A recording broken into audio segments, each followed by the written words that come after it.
Shalom, Helder. Can you hear me? Yes, loud and clear. Shalom to the Helder. Shalom to everyone here. Um, it's a pleasure to be back here again. But I just want a bit of clarity on Isaiah, and I was wondering if I could get this here. If you could read from Isaiah 14, beginning at verse 1. For the Lord will have mercy on Jacob, and will yet choose Israel, and set them in their own land. And the stranger shall be joined with them, and they shall cleave to the house of Jacob. You continue, please.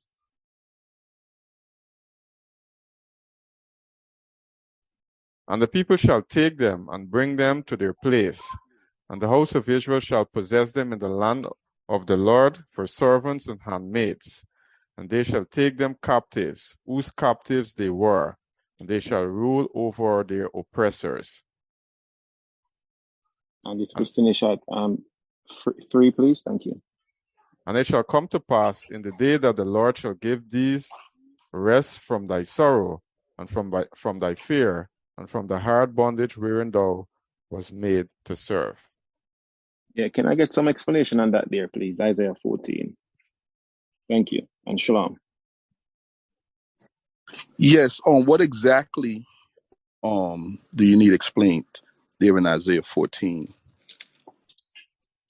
So if when I read it there, and when we look at our people here who was in bondage and who was in slavery, and when I was reading that there, and it said our captors, who they capture us, they're gonna be our slave like. So I was wondering, am I getting the wrong story, or is the table gonna turn basically? Yeah, well, the table is going to turn, but not in that literal sense to where it is speaking there. First thing we want to understand about Isaiah 14, it was fulfilled already, right? When we read down, could you please read 28 as well, Isaiah 14 verses 28. In the year that King Asa died, was this burden. Okay, so this is talking about the war that went on between Israel and Judah. All right, Israel and Judah had a war. If you can, it takes it's about four chapters. If you start back from Isaiah 7 and come up to 14, you would see it explains a war that went on between Israel and Judah. Israel came up just to give a little light on it.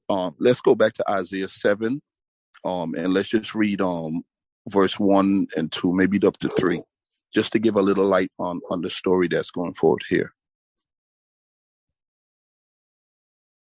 And it came to pass in the days of Ahaz, the son of Jotham, the son of Uzziah, king of Judah, that Rezin, the king of Syria, and Pekah, the son of Remaliah, king of Israel, went up towards Jerusalem to war against it, but could not prevail against it. And it was told to the house of David, saying, Syria is confederate with Ephraim, and his heart was moved, and the heart of his people, as the trees of the wood were moved with the wind. Then now, what we see here is war between Israel and Judah. And Israel, which was the 10 tribes, if we know the history, the nation of Israel was split into two at one point in time. The tribe of Judah, which was Judah and Benjamin, and then you had the other 10 tribes, under Israel or under Ephraim at that time. And there was a split due to rulership, who's going to rule and who's going to be king after the death of King Solomon. And there was a war between the two. And Israel tried to fight against Judah, but they could not prevail against it. They could not overtake it. So they went to Syria, and they made a confederate with Syria, a larger army. And the larger army came and joined with Israel to go fight against Judah. and they went up against Judah. Now, when Ahaz, the king of Judah, heard this, fear came upon him. All right. Fear came upon him, and he went to Isaiah the prophet. Isaiah the prophet prayed to the Most High, and the Most High gave two signs to Ahaz. He gave him a sign for his days and a sign for a future day. The sign for his days was a son by the name of Marshal-Hasbath. All right. God told him Isaiah is going to have a son. And before this son is old enough to say mommy and daddy, all your enemies are going to be destroyed. And then he gave him a second prophecy for a future time, which was a messianic prophecy. He told him that a virgin will conceive and bring forth a son, all right, which was Emmanuel, which the scripture shows us was a title for Rabbi Jesus. So the Most High gave him two prophecies, one for his days and one for a future time, to ensure him that they would never defeat Judah.